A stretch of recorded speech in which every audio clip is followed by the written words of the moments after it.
បាទជំរាបសួរបងប្អូនបាទស្វាគមន៍មកកាន់វីដេអូខ្ញុំបាទមកជាតិបាទតើឥឡូវយើងនិយាយបដាលគេតិចទៅបាទកុំឲ្យថាបងប្អូនខ្លះគាត់ថាផ្សាយគេម៉េះបាទគេឲ្យប្រមាណបងប្អូនខ្លះគាត់ថាបាទនិយាយទៅបដាលខ្មែរយើងទៅបាទយើងទៅតាមដានគេខ្លះបងប្អូនបាទគេទៅដឹងថាគេនៅដល់ណាហើយគេដល់កម្រិតណាហើយសមត្ថភាពគេយ៉ាងម៉េចបាទខ្ញុំឃើញកីឡាកររបស់យើងចេញទៅក្រៅប្រទេសបាទគឺភាគច្រើនទទួលបរាជ័យដោយសារអីដោយសារតែយើងអត់សូវបានស្វែងយល់ពីគេបាទតែគេមើលយើងកីឡាករគេបរទេសមួយគឺគេមើលយើងខ្លាំងណាស់បាទគេតាមដានព្រោះថាយើងប្រកួតញឹកបាទអញ្ចឹងវីដេអូគឺស្រួលមើលបាទអូខេបាទអញ្ចឹងខ្ញុំនិយាយពីការប្រកួតនៅវ៉ាន់តិចបាទនៅវ៉ាន់តិចបាទគឺ Super League បាទគឺចាញ់Nabil បាទអញ្ចឹង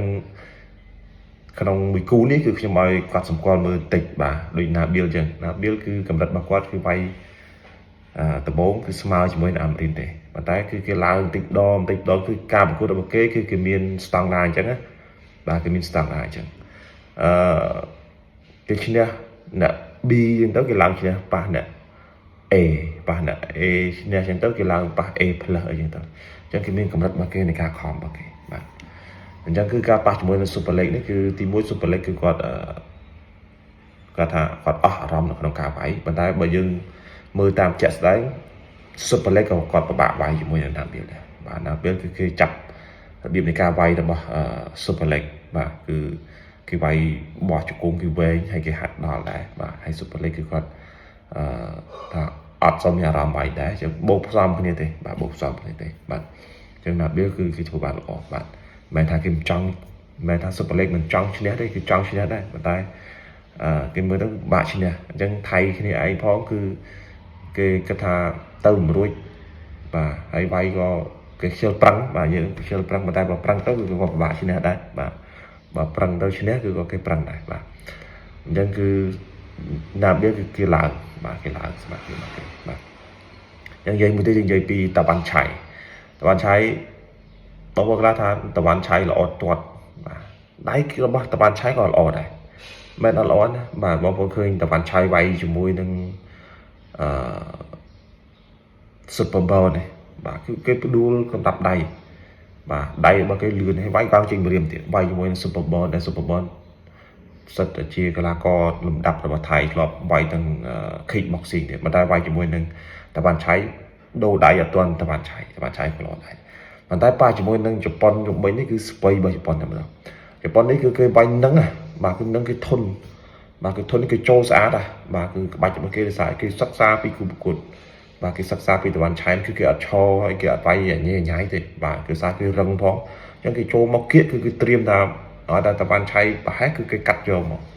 បាទគេកាត់យកមកគឺកាត់គេអត់វាយត្រង់ទៀតគេកាត់គេយើងហៅខ្មែរយើងហៅថារំពងប្រចាំស្វែងក្បីហ្នឹងបាទគឺគេវាយធ្គាមមកគេកាត់យកមកតែដោយសារគេធន់ដែរបាទគេធន់គេស្វិតដែរព្រោះតាវ៉ាន់ឆៃ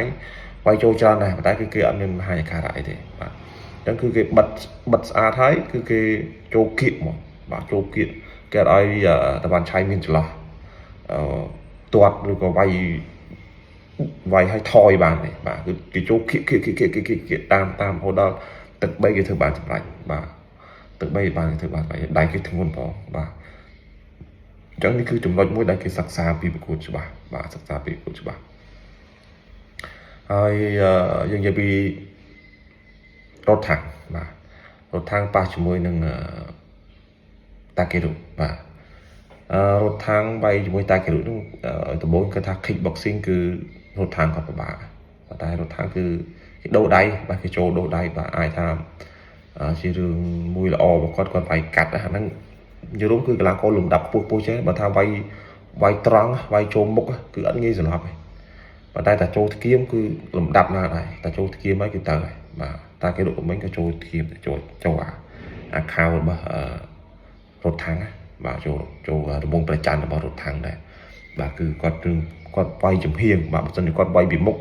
គាត់ដូរពីមុខគឺគាត់មានឱកាសបាទព្រោះថាដៃគាត់លឿនជាងរត់ថាំងតែសារគាត់ចំហៀងចេះរត់ថាំងនៅចំហៀងចេះបាទគឺកវត្តមកគឺគាត់ផ្លិចបាត់អាខាងធៀមចូលមួយគឺគេមិនស្លាប់ផ្លឹកណាបាទនៅវ៉ាន់អញ្ចឹងបងប្អូនគឺគេថាគេរាប់ចាប់ពី5ឡើងចូលដល់6ហើយយើងងើបអត់ទាន់រួចស្មារតីយើងអត់ទាន់គេបញ្ឈប់ហើយតែក៏រូបសំហ្នឹងគឺគាត់តែគេលុតជង្គង់ឯងតែគាត់វាយហើយ តែគាត់ព្យាយាមលុតជង្គង់ហើយដើម្បីតាំងស្មារតីងើបមកវិញបាទតែគាត់ងើបភ្លឹបញ៉ាំដល់ប្រជុំពុបបាទញ៉ាំដល់ប្រជុំពុបតែគេក៏អត់តវ៉ាដែរព្រោះគេដឹងរបៀបដឹងច្បាប់នៅក្នុងការប្រកួតបាទគេអត់មាន1 2គោះដៃគោះជើងអីដូចយើងអាហ្នឹងមិនប្រអាប់យើងហើយយើងត្រូវតែទទួលស្គាល់ចាក់ស្ដែងការប្រកួតនៅក្រៅប្រទេសគឺយើងមើលអញ្ចឹងដែរអញ្ចឹងមើលហើយទៅពេលដែលយើងមានឱកាសប្រកួតកម្មវិធីធំគឺយើងត្រូវប្រញាប់ងើបបាទក្រោម5គឺគេងើបឲ្យទាន់បើចាប់ពី5ទៅក៏យើងនៅអត់នឹងស្មារតីអត់នឹង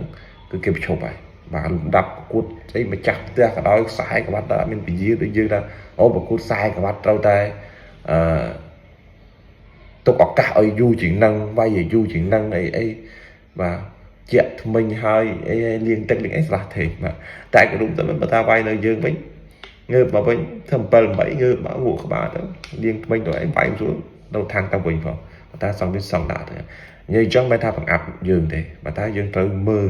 នៅពេលដែលយើងមានឱកាសទៅប្រកួតក្រៅប្រទេសគឺយើងដឹងរបៀបនៃការវាយរបស់គេរបៀបនៃការរាប់របស់គេសិនជាគេយើងវាយទៅគេរាប់ឬក៏គេវាយទៅយើងរាប់គឺយើងត្រូវធ្វើអញ្ចឹងហើយគឺយើងត្រូវសិក្សាពីគេអញ្ចឹងបាទមិនបង្អាប់មិនអីជន់បលិចអីយើងទេបាទអញ្ចឹងគឺយើងមើលយើងសិក្សាពីគេអញ្ចឹង